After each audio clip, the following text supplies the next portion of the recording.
ir izglītībai. Mēs atrodamies izglītības citadelē, un pirmais referāts ir arī izglītības galvenajai personai, vadītājai šobrīd, Latvijas Universitātes profesorei, izglītības zinātnes ministrei Inai Druvietei. Mīļie kolēģi, latvisko, tātad mūžīgo un vispār cilvēcisko vērtību sargātāji. Latviskās vērtības ir mūsdienīgas vērtības, jo mēs taču esam šeit, 21. gadsimtā. Un mēs paši uzturam to, kas mūsu tautai ir bijis svēts jau vairākus gadsimtus, un domājam, kā to mērķtiecīgi nodot gan jaunajai paaudzei, gan visai pasaulē. Šīs dienas konference iezīmēs šos modernā latviskuma virzienus, un viena no mūsdienu pasaules beidzamo gadu spilgtākajām parādībām ir atgriešanās pie pārbaudītām vērtībām. Tas attiecas arī uz izglītību. Tieši beidzamajos 2 gados mēs redzam krasu pagriezienu no tehnokrātiskas, statistiskas pieejas uz vērtību pieeju. Skolēns, students vairs netiek uzskatīts par skrūvīti darba tirgu, par izglītojamu vienību, par trauku, kurā jāielej zināšanu saturs, bet par personību.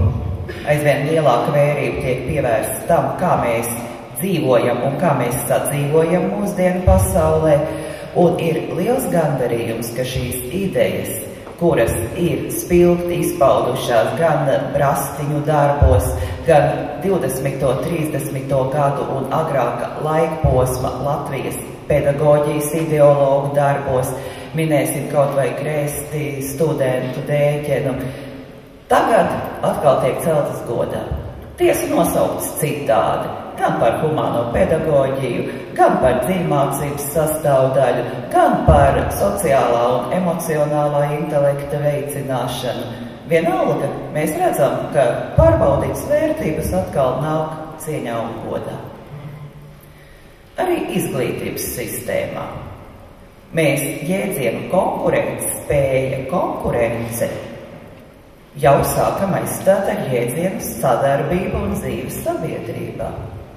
Un tas ir pareizi, jo cilvēks ir audzis sabiedrībā un sabiedrībai.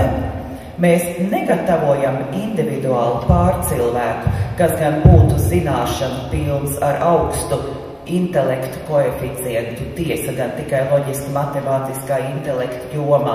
Mēs gatavojam personību, kas neapgrūtinātu, bet atvieglotu dzīvi citiem, un kas arī pati būtu spējīga iemiesot šo 21. gadsimta, jeb pareizāk sakot, aizvadīto gadsimtu ideālu cilvēku, kas uztur vērtības.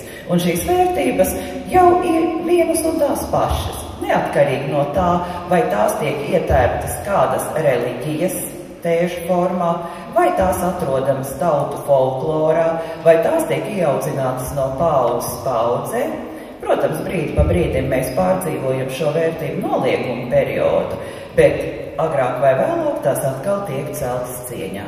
Un pašreiz ir tieši šāds posms. Mēs zinām, skatos uz Kandro kungu, cik daudz mums devušies salīdzināmie izglītības pētījumi. Mēs zinām un varam lepoties, ka Latvija ir Eiropas laba vidusmēra līmenī. Bet nesen piedaloties šajā OECD konferencē, es ar patiesu prieku konstatēju, ka cieņā sāk celt neizmērāmas vērtības. Kā izmērīt raksturu, vai tas ir labs vai slikts? Tiesa, pētnieki veiks arī šo uzdevumu, bet ir noticis šis pagrieziens uz personības vērtēšanu kopumā. Sociāli-emocionālais intelekts, jā, tāds jēdziens pastāv. Tieši tāpat kā jau pirms vairākiem desmitiem gadu tika nopietni apstrīdēti intelekta koeficienta mērījumi, galvenokārt tos saistot ar šo loģiski matemātisko prasmju attīstību. Tikpat nozīmīgs taču ir verbālais intelekts. Tas atspoguļojas arī mūsu folkloras atzinumos. Ir svarīgi tieši tas, kā cilvēks spēj savu apkārtējās pasaules redzējumu iemiesot vārdos. Nenovērtējams ir muzikālais intelekts.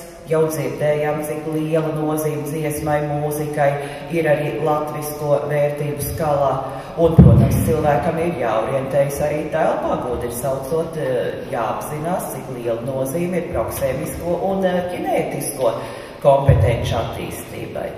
Bet pašreiz no skalas apakšējām pozīcijām aizvien augstāku vietu sāk ieņemt divi cilvēka garīgās attīstības veidi – interpersonālais un intrapersonālais intelekts. Citiem vārdiem sakot, spēja saprast gan sevi, gan savu vietu plašajā pasaulē, gan arī spēja sadarboties ar citiem. Un kā to audzināt, kā to attīstīt skolā, tas ir uzdevums, kas mums ir jāskata šo sabiedrības mainīgo vērtību gaismā. Jā, šī spirāle pašreiz aizvien vairāk vēršas uz sociālas personības novērtējumu, ko šajā brīdī var darīt skola. Mūsu sabiedrībā, tieši tāpat kā visās citās, ir izplatīts skatu punkts, ka skola spēj labot visus sabiedrības trūkumus, spēj ieaudzināt jaunajā paaudzē to, kas būtu nepieciešams, un novērst to, kas vērtējams negatīvi. Sabiedrībās, diemžēl, valda negatīvas parādības. Minēsim kaut vai vārdarbību ne tikai sabiedrībā, bet arī skolās. Minēsim pašlaik samilzušo psihotropisko lietojumu jautājumu, cilvēku savstarpējās attiecības, bezdarbu, inteliģences kritumu plašos sabiedrības slāņos. Kur skatās skola? Ko dara Izglītības un zinātnes ministrija? Ko dara skolotāji? Ko dara augstskolu pedagoģijas fakultātes? Dara daudz. Es jūs šoreiz neaizskavēšu ar mācību saturu un standartu pārstāstu. Ikvienai labai darbībai mēs varam atrast jumta uzdevumu un formulējumu arī Latvijā noteiktajos izglītības standartos un mācību, tāpat kā studiju programmās. Verbāli nosaukts ir viss. Jautājums, kādām metodēm, kādiem veidiem palīdzēt skolēnam un studentam augt ar šīm vērtībām, es apzināti nesaku tās iemācīt, jo vērtības iemācīt ir ārkārtīgi grūti, varbūt pat neiespējami. Svarīgākais ir spēt šajā kopīgā audzināšanas un augšanas procesā atrast īsto veidu, kas mums palīdzēs stabilizēt mūsu sabiedrību un šīs tradicionālās latviskās vērtības, kas uzsveru ir arī modernas un globālas vērtības mūsdienu jaunajai paaudzei. Viens no ceļiem ir personība mijiedarbība. Skolēns kā personība tiek atzīts jau vairākus gadu desmitus. Tik tiešām mēs mīlam runāt par to, ka mūsu uzmanības centrā ir bērns, viss bērna labā, visu dosim bērniem, apzināti strādāsim ar bērniem kā personībām.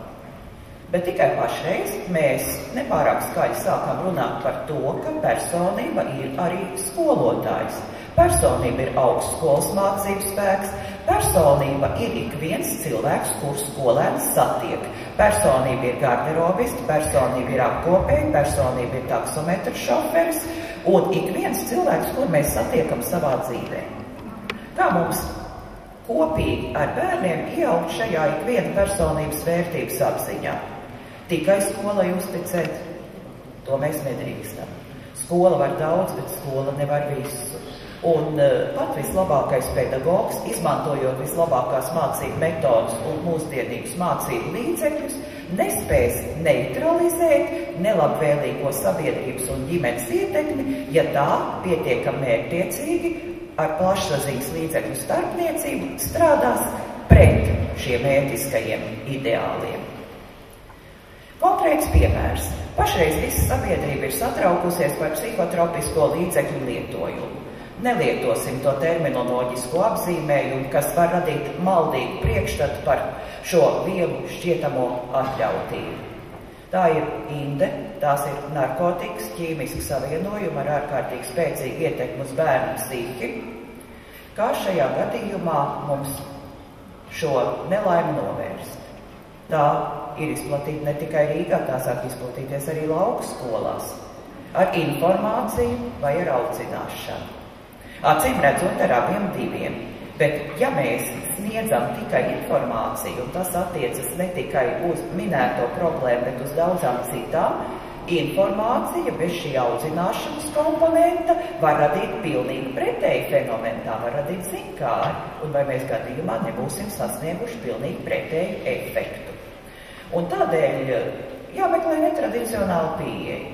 Skolotāji nedrīkst palikt malā. Ikvienam skolotājam ne tikai sava priekšmeta ietvaros, bet pat matemātikā, fizikā ir iespējams runāt par šīm problēmām. Bet arī gluži vienkārši kā cilvēkam ar cilvēku ir jārunā un jāsajūt tā stīga, kas varētu aizskart tieši katru konkrētu skolēnu, katru konkrētu jaunieti. Mums par to ir jārunā.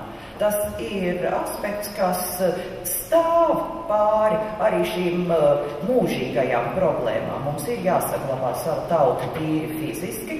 Tas attiecas ne tikai uz veselību, tas attiecas arī uz demogrāfiju, tas attiecas arī uz latviskumu, tas attiecas arī uz latviešu valodas uzturēšanu. Kā var būt, ka pašreiz ANO cilvēktiesību komitejas atzinumā nav ne vārdu par latviešu tautas un latviešu valodas tiesībām? Pašreiz, kad darba tirgus neproporcionāli atsakās no vienas valsts valodas koncepta, mums ir jāapzinās, ka tas ir reāls drauds tam, ko mēs saucam par latviskumu. Tā nedrīkst būt. Un šeit mēs maz ko varam darīt ar likumu. Ja sabiedriskajā domā mēs uzturēsim pārprastu ideju par visu valodu prasmes nepieciešamību un visu valodu līdztiesību tieši Latvijas telpā, mums būs ārkārtīgi grūti nodrošināt mūsu valodas vietu šajos objektīvi smagajos konkurences apstākļos. Atkal jautājums, ko var darīt skola? Ir tāds teiciens, nekas nav praktiskāks par labu teoriju, to es bieži atkārtoju. Un arī skolā tomēr mums būtu jāsniedz šie jumta jēdzieni, jādod šie vērtību pamati, kas mums ļauj ikvienu norisi dzīvē izvērtēt atbilstīgi augstākiem kritērijiem un augstākiem ideāliem. Skan skaļi, bet ja mēs bērnā ieliksim šo konkrēto ētisko programmu, šo konkrēto valstisko latvisko programmu, tad ikvienu konkrētu soli, ikvienu ziņu, ikvienu informācijas drusku varēsim izvērtēt tieši no šī aspekta. Un tādēļ mūsu tautas esībai un pašapziņai ir nepieciešama skaidri pārdomāt un saskaņot rīcību. Protams, mēs esam daļa no pasaules civilizācijas.